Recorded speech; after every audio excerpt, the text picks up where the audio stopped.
오늘 함께 은혜 받으실 말씀은 마가복음 12장 7절에서 8절 말씀입니다. 마가복음 12장 7절에서 8절 말씀.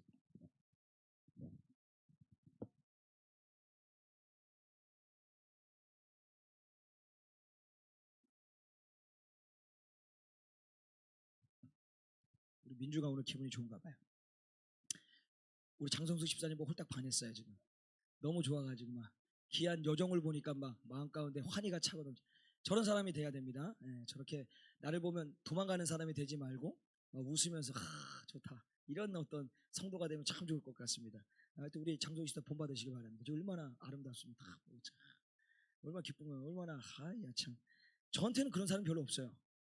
우리 아내만 그래요. 자, 어쨌든 우리 마가복음 12장 7절에서 8절 말씀 같이 한번 읽도록 하겠습니다. 시작. 저 농부들이 서로 말하되 이는 상속자니 자 죽이자, 그러면 그 유업이 우리 것이 되리라 하고 이에 잡아 죽여 포도원 밖에 내어 던졌느니라. 아멘. 자, 오늘 본문의 말씀은 포도원 농부의 비유의 말씀입니다. 자, 이 말씀이 어떤 의미를 좀 담고 있는지 좀 말씀을 좀 보겠는데요. 12장 1절 말씀을 좀 볼까요? 12장 1절입니다. 1절 시작. 예수께서 비유로 저희에게 말씀하시되 한 사람이 포도원을 만들고 산울로 두르고 줍자는 구유 자리를 파고 망대를 찍고 농부에게 새로 주고 타국으로 갔더라. 자, 예수님께서 지금 말씀하시는 건 한 사람입니다. 사실 이 한 사람은 하나님을 상징하는 겁니다. 하나님께서 포도원을 만드신 거예요. 근데 왜 포도원의 비유냐?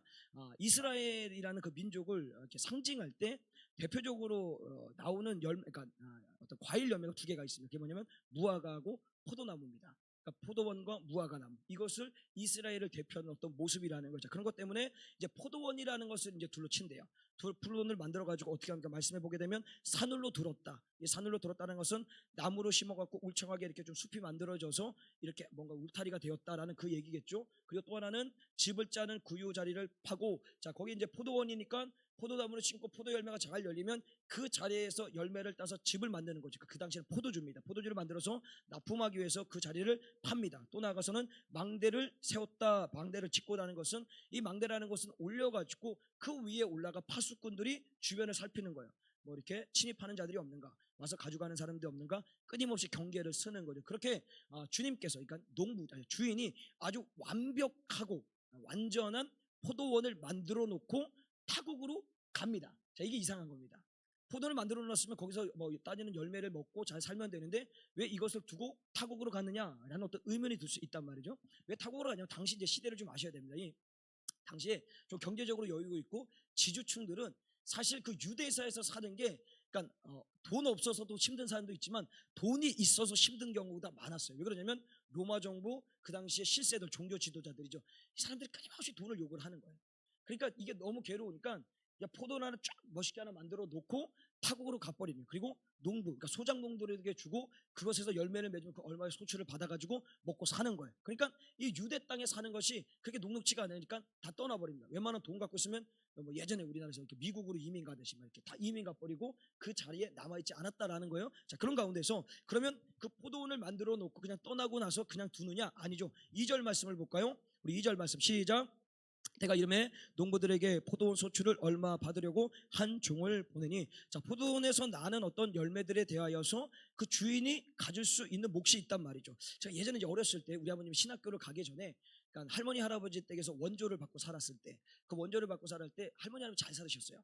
그 지역에 이제 땅도 많으셔가지고 우리 아버지 이름으로 된 땅이 있습니다. 그래서 농사를 짓고 나면 그 논마지기에서 나오는 쌀이 있는데, 제가 기억에 매년마다 쌀 한 가마가 80kg죠. 그 80kg짜리 그러니까 6개가 항상 가을 추수가 끝나면 우리 집으로 옵니다. 용달차에서 끌어서 쫙 갖고 와서 우리 집에 탁 풀어주는 거예요. 그래서 그거를 1년치 먹고 살았던 거예요. 자, 그런 것처럼 나머지에 나오는 모든 것들은 그 소작을 줬던 그 사람들이 그것을 갖는 거예요. 우리 몫으로는 6가문이, 그러면 한 1년을 충분히 먹고도 남더라고요. 근데 그 쌀이 예전에 그렇게 보관해놓으면 이렇게 쌀벌레도 나중에 되면 생기고 막 그러지 않았습니까? 그런 경험이 없으시구나. 원체 잘 사시셔가지고. 자, 아무튼 혹시 보리쌀만 드셔가지고 자, 그건 아니겠죠. 자, 근데 중요한 것은 그런 식으로 해서 남의 땅을 빌려고 어쨌든 소작농들에 주고 나서 이제 때가 돼서 열매를 거둘 때가 돼서 이제 자신의 그러니까 종을 보내게 됩니다. 자, 근데 보내게 됐는데 이 소장농들이 엉뚱한 짓을 합니다. 그게 뭐냐면 3절과 4절입니다. 3절 4절 말씀 읽어볼까요? 3절 4절 시작. 저희가 종을 잡아 심히 때리고 거저 보내었거늘 다시 다른 종을 보내니 그의 머리에 상처를 내고 능욕하였거늘. 자, 종을 보내가지고 맺힌 열매에 대해서 내 어떤 주인의 몫이죠. 그것을 달래라고 보냈는데 오히려 종을 때리고 능욕했다라고 합니다. 이게 능욕했다라는 뭐냐면 당시 가장 치욕스러운 게 뭐냐면 남자나 포로 같은 포로들을 어떻게 하냐면 엉덩이에다 이렇게 구멍을 냅니다. 얼마나 수치스럽겠습니까? 이걸 만드는 거예요. 이거 웃기려고 하는 게 아니라 그 당시에 가장 수치스러운 일인 거예요. 그런 식으로 능욕했다라는 겁니다. 여러분 인간이 가장 어떤 그 뭐라 해야 되나요? 이 완전 바닥으로 떨어질 때, 그러니까 자존감이 완전 바닥으로 칠 때가 언제인지 아십니까? 이런 어떤 이렇게 창피를 당했을 때.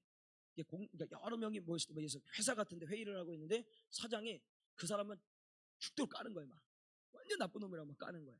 막 이 까는 거예요. 그러면 그때 그 당하는 그 사람은 진짜 막 자존감이 바닥을 칩니다. 진짜 죽고 싶을 정도로 괴롭다라는. 뭐 우리 공동체는 그런 사람 없겠지만 나중에 혹시 사업을 해서 큰 기업을 이룰 때 절대로 막 전체 모아놓고 회의할 때 막 이러지 마십시오. 얼마나 자존감이 저 진짜 자존감.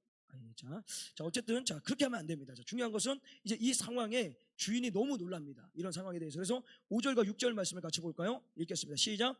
또 다른 종을 보내니 저희가 그를 죽이고 또 그 외에 많은 종들도 혹은 때리고 혹은 죽인지라. 오히려 한 사람이 있으니 곧 그의 사랑하는 아들이라 최후로 이를 보내며 가로되 내 아들을 공경하리라 하였더라. 자, 종들을 보냈더니 때리고 능욕하고 죽이는 거예요. 그랬던가 주인이 어쨌든 놀랬지만 그래도 이들에게 좀 기회를 줘야 되겠다 해서 내 아들을 보내면 선대할 것이다 라고 생각을 한 거예요. 그 아들은 누구겠습니까? 예수 그리스도를 상징하겠죠. 그 이제 아들을 보냈는데 이곳에 대해서 소장님들이 어떻게 합니까? 오늘 읽었던 7절 8절 다시 한번 읽겠습니다. 7절 8절 시작.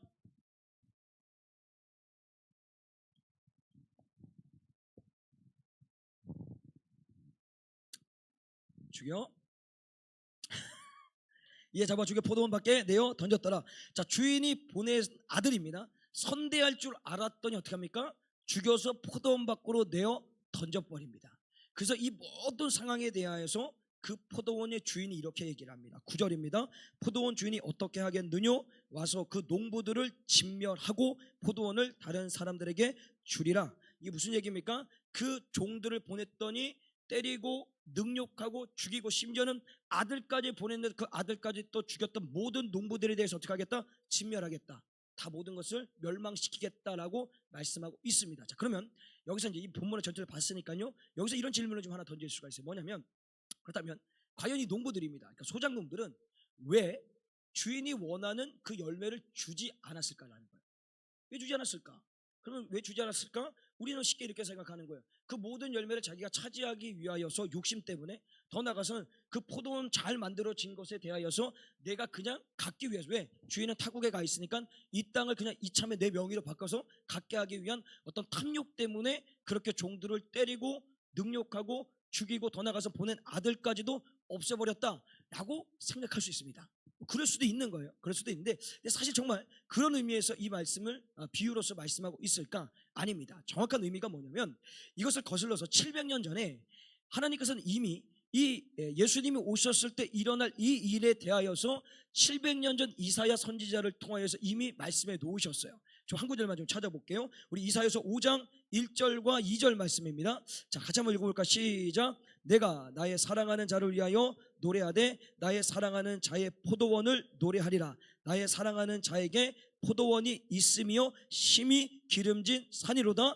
땅을 파서 돌을 제하고 극상품 포도나무를 심었도다. 그 중에 망대를 세웠고 그 안에 술두를 팠더라. 좋은 포도 열매를 맺기를 바랬더니. 자, 여기까지 보게 되면 거의 똑같죠. 지금 예수님이 말씀하시는 비유와 똑같습니다.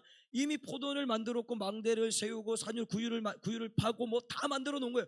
완전히. 그러니까 포도나무도 심었는데 극상품을 심었던 거예요. 그러니까 하나님께서는 뭘 바라셨냐? 그 열매를 통해서, 포도를 통해서 최고의 극상품이 열리기를 원했던 거예요. 근데 2절 끝에 보면 뭐라고 되어 있습니까?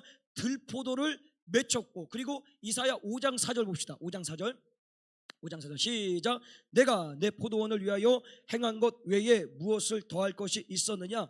내가 좋은 포도 맺기를 기다렸거늘 들포도를 맺음은 어찌인고. 자, 그러니까 포도원을 만드는 주인은 이 포도원의 가장 최상품, 극상품인 포도나무를 심어서 그것을 통해서 열매, 샤인머스키, 원래 일본 거라고 하지 않습니까? 우리나라 사람들이 그걸 다 차지해버렸어요. 맞죠? 우리나라에서 나는 샤인머스켓이 더 맛있잖아요. 안 드셔봤구나. 샤인머스켓을 모르는, 이렇게 좀 시퍼런, 그러니까 청포도 같이 생긴 거예요. 자, 다음에 어떻게 기회 되면 제가 한 송이 하나씩 제가 좀 이렇게 사직 하나씩. 자, 제가 기회가 되면. 자, 어쨌든 중요한 것은 그런 식으로 원했는데 이게 열매를 맺지 못하는 거예요.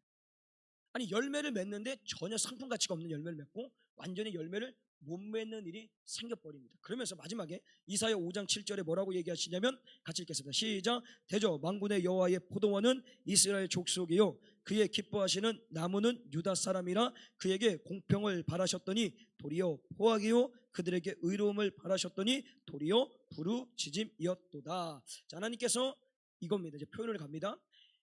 하나님께서 이스라엘이라는 완전한 극상품을 주님께서 만드신 거예요.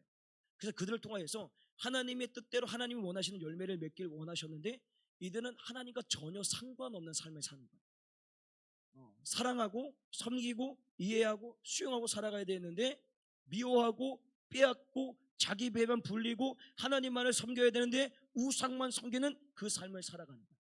극상품을 맺어가야 되는데 최하상품, 전혀 상품 가치가 없는 것들의 열매만을 맺어가고 있다라는 거예요. 자, 그러니까 이 무슨 얘기냐면, 오늘 이 포도 농부의 비유는요, 우리가 생각하는 어떤 탐욕, 탐심을 통해서 내가 이 열매를 다 차지하고 이 밭대기를 내 명의로 바꿔가지고 내가 취하려는 그런 의미가 아니라는 거예요.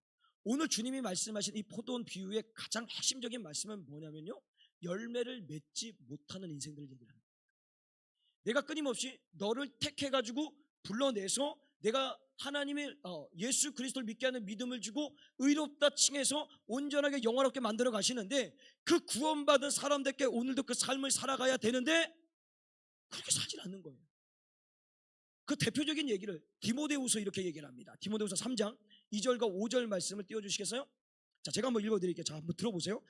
사람들은 자기를 사랑하며 돈을 사랑하며 자긍하며, 이 자긍한다라는 것은 자기를 자랑한다는 거죠. 교만하며 회방하며 부모를 거역하며 감사치 아니하며 거룩하지 아니하며 무정하며 원통하며, 그러니까 서로 이 마음속에 원한을 품고 있다라는 거예요. 참소하며 매일같이 고소하고요. 절제하지 못하고 사나우며 매일같이 싸우려고만 합니다. 선한 것을 좋아하지 아니하며 배반하고 팔며 조급하며 자고하며 쾌락을 사랑하기를 하나님 사랑하는 것보다 더하며 경건의 모양은 있으나 경건의 능력을 부인하는 자니 이 같은 자들에게서 내가 돌아서라. 자, 보세요.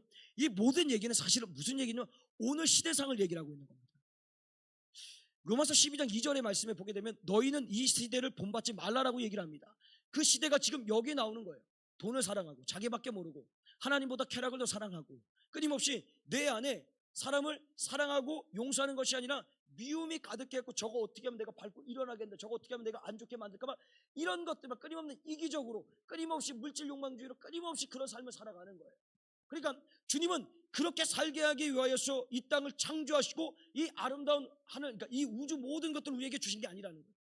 오늘도 주님이 그러니까 이거죠. 하나님께서 천지 창조한 것을 포도원이라 할거예요. 완벽한 포도나무인 거예요. 더 나아가서 그 포도원에 사는 극상품이 우리들인 거예요.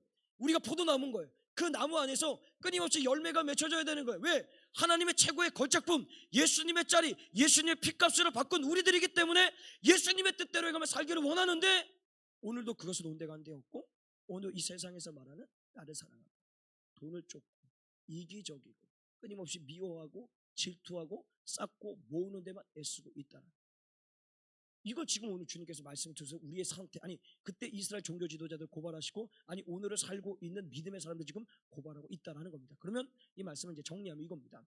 우리의 말씀을 통해서 우리의 가장 중요한 것은 뭐냐면, 여러분 예수 그리스도를 통하여서 구원받은 믿음의 성도들입니다. 그러면 그 성도 다움이 우리 가운데 필요하다는 거예요. 가장 중요한 것은 이 시대를 본받지 말라, 이 세대를 본받지 말라라는 그 말씀 속에서 이 세상에 뭐라 그런다 할지라도 이 세상이 끊임없이 나의 삶을, 그러니까 우리의 삶을 뭐 편하게 만들어주겠다, 뭐 이렇게 많은 것을 갖게 해주겠다, 여기에 연연하지 마시고 정말 주님이 오늘 내게 원하시는 것이 무엇이냐, 주님이 나를 통해서 이루고자 하시는 일이 무엇이냐, 그것을 발견해서 거기에 순종함을 통해서 그게 열매를 맺어가는 삶이라는 거예요. 주님은 오늘 그 땅을 차지하기 위해 했냐? 많은 것을 가지고 있냐? 이걸 얘기를 하신 것이 아니라 너를 불러서 지명하셔서 너에게 맡겨진 그 사명에 대한 아무 열매가 없음에 그것에 대해서 책망을 하셨다라는 거예요. 동일하게 우리에게도 묻는 거예요. 우리가 과연 예수님의 그 부르심 앞에 내가 부르신 목적대로 내가 열매를 맺고 살고 있느냐? 아니면 오늘도 세상의 가치관을 쫓아서 그 호도된 가치에 내가 변질돼서 내 삶을 살아가고 있느냐? 이것을 묻고 계시는 거예요. 왜 이걸 묻고 우리가 또 거기서 변화되어야 되냐면 어떻게 합니까? 마지막에 그 열매를 맺지 못하는 농부들에 대해서 주님이 어떻게 하십니까? 진멸하십니다. 마지막 때 오셔서 심판하신다는 거예요. 선악간에 다시 말하면 그 모든 기준은 우리의 기준이 아니라 전도서 12장 14절에 나오잖아요. 하나님께서 선악간에 심판하시니라. 그러니까 하나님 기준 안에서 선하면 천국이요, 악하면 지옥이라는 거예요. 그런 그 선함은 무엇이냐? 내가 예수 그리스도를 믿고 예수 그리스도를 믿는 자답게 매일매일 살아가는 그 삶이 주님께서 원하는 선하는 삶이라는 거예요. 근데 오늘 어떻게 해요? 끊임없이 우리가 그 삶을 못 살게 만드는 악한 것이 자꾸 우리를 공격하는 거예요. 그러니까 여러분, 내가 하나님의 말씀대로 살고 있느냐 살지 못하는가 이것도 중요하지만 내가 왜 못 살고 있느냐도 그것도 보셔야 됩니다. 그것은 그냥 세상이 그런 게 아니라 세상을 그렇게 만들어 가면서 우리의 삶을 변질시키는 이 사단이 끊임없이 우리를 넘어뜨리게 되게라는 거예요. 이 영적인 분별을 우리가 갖고 살아가야 된다.